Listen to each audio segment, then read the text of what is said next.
စကိုင်းမြို့မှာငလျင်ဘေးတံကြောင့်ထိခိုက်ပျက်စီးခဲ့တဲ့နေရာများကိုကျန်းနကောင်ဖောင်ဒေးရှင်းမှ Crane Backhoe Loader Bulldozer Transporter အစရှိတဲ့ဆက်ရန်နေရာကြီးများနဲ့လာရောက်ကူညီဆောင်ရွက်ပေးလျက်ရှိသလိုအခြားသောအသင်းအဖွဲ့များမှလည်းလိုအပ်တဲ့ရန်နေရာကြီးများဖြင့်လာရောက်ကတဒအားကူညီနေကြတယ်လို့သိရပါတယ်။မော်ယာသတင်းဌာနဝဲကပေးပို့ထားတာကိုဆက်လက်တင်ပြပေးမှာဖြစ်ပါတယ်ရှင်။ဘုံတော်ကြီးကျောင်းများသီလရှင်ကျောင်းများစာသင်ကျောင်းများလူနေအိမ်များပါဝင်ထိခိုက်ပျက်စီးမှုရှိတဲ့နေရာတိုင်းကိုဆက်ရန်နေရာအင်အားများနဲ့လာရောက်ကူညီကြခြင်းဖြစ်ကြောင်းသိရပါတယ်။ဆက်ရင်ကတော့ဘတ်ဖိုပရေက2စီးပေါ့နော်ပြီးတော့ဒီဘတ်ဖိုမြေကုတ်တဲ့ဟာပေါ့အဲ့ကောင်ကတော့2စီးပေါ့နော်ပြီးလိုဒါ1စီးရယ်ကရိန်း1စီးရယ်ပြီးလို့ရှိရင်ကျွန်တော်တို့10ဘိန်းကား4စီးရယ်ပြီးတော့ကားသေး5စီးရယ်ပေါ့ကျွန်တော်တို့ဝင်လာတာ30ရက်နေရပေါ့ခင်ဗျဒီ foundation ဥက္ကဋ္ဌအစည်းအဝေးလို့တော့နံပါတ်1ကတော့ကျွန်တော်တို့လူအသက်ရှင်တဲ့လူစူးစမ်းပြီးတော့ကယ်ပေးပါပေါ့နော်ကျွန်တော်တို့စတဲ့ဝင်သွားတဲ့ mission ပေါ့မလေးဖွဲ့နဲ့မိသက်နဲ့ပေါင်းပြီးတော့မှတူပဲရခဲ့ပါတယ်ဆွဲတော်နမ်းမှာနောက်တစ်ခုကတော့ကျွန်တော်တို့ဓာတ်ပေါ်လီပေါ့ဓာတ်ပေါ်လီအများပြတော့ပေါ်ပြီးရှင်းလင်းပေးပါတယ်ဓာတ်ပေါ်လီပြီးလဲပြီးတော့ကျွန်တော်တို့ဒါဖြိုချရှင်းလင်းရေးပေါ့အ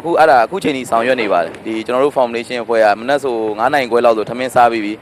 6ခွဲလောက်ဆိုကားနဲ့လာပြီးတော့မှမျိုးပတ်ပြီးတော့မှလောက်ွက်ရှာတယ်လောက်ွက်ရှာပြီးတော့မှကျွန်တော်တို့ဒါဆောင်ရွက်နေတာညဆိုရင်ကျွန်တော်တို့10နိုင်ကိုမိသားစုလိုပဲသဘောထားတာပေါ့ငါအမျိုးသားဆိုရင်ဘယ်လိုလုပ်မလဲကျွန်တော်မြင်မြန်ဖော်ခြင်းတယ်ဘာလို့စိတ်လည်းမကောင်းပါဘူးအဖွဲ့သားအင်အားတော့ကျွန်တော်တို့ဒီစက်ရန်နေရာပိုင်းမှာ35ယောက်ပါခင်ဗျပြက်တာတွေကိုဖြတ်နေရတာပေါ့နော်ဖြတ်တဲ့အချိန်မှာလူအင်အားတဲ့စက်ရန်နေရာအင်အားများတော့ပို့ပြီးတော့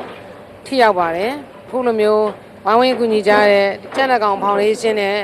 မိသက်အဖွဲ့အားလုံးကိုလည်းကျေးဇူးအများကြီးတင်ပါတယ်ကျက်ချင်ဒီအဖွဲ့ကိုလည်းရမ်းကျေးဇူးတင်ပါတယ်လို့မြန်ဆန်တန်ရှင်းရေးရှင်းလင်းရေးတွေပြီးတဲ့အခါကျတော့ဆရာကြီးတို့လည်းနောက်ပညာသင်နှစ်မှာပြန်လဲအကောင့်ထဲဖော်နိုင်မှုစူးစမ်းနေပါတယ်ဒီမှာလာပြီးတော့စောင့်ရှောက်တဲ့စကိုင်းတိုင်းဝန်ကြီးချုပ်နဲ့ဌာနဆိုင်ရာပုဂ္ဂိုလ်များအားလုံးကိုကျမ်းမာချမ်းသာတက်တော်ရကျော်ရှိပါစေလို့ဆရာကြီးတို့ကမေတ္တာပို့ပါတယ်အကုန်လုံးစီတွေပါတွေရောအားလုံးအစင်သစ်ပြင်ထားပြီးပါပြီလူတွေရောတကြံတွင်းအစားအကုန်လုံးကျွန်တော်တို့ပျော်ပါမလို့ပဲနဲ့ကျွန်တော်တို့ဖွဲ့ရတော့ဒီစက်ရန်တရားပဲ run မှာပါကျန်းနကောင်ဖွဲ့မှာဘတ်ဟိုး2စီးဘရိကာ2စီးလော်ဒါ2စီး12ဘိန်းကား1စီးပါဝင်မြေတဲကား4စီးနဲ့ဝင်းရံခဲ့ကြပြီးဓမ္မဒူတာဆရာတော်အရှင်စေကိန်းသားမှကရိန်ကား2စီးနဲ့ကုညီဆောင်ရွက်ခဲ့ကြောင်းသိရပါတယ်။ဒါအပြင်ဦးမျိုးဝင်းလေးနဲ့အဖွဲ့ခလာရ73 CBKMA Foundation